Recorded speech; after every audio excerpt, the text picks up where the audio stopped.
Napag-alamang peke ang isang Facebook page na nagngangalang Transportation in Manila matapos na matuklasan ng Department of Transportation o DOTR ang pag-aalok nito ng libreng transport cards gamit ang pangalan ng kagawaran.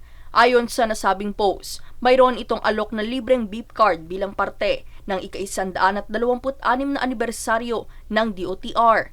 Kinakailangan lamang umano pindutin ng Apply Now para makuha ang libreng sakay sa loob ng isang taon. Nilinaw naman ng DOTR na ito'y walang katotohanan at binalaan ng publiko na mag-ingat sa pagpindot ng mga link online dahil maaaring manakaw ang personal na impormasyon. Pinag-iingat din ito ang publiko sa pakikipagtransaksyon at inabisuhan na tumutok lamang sa opisyal na communication channels nito. Daniza Lopez, nag-uulat para sa Golden Nation Network.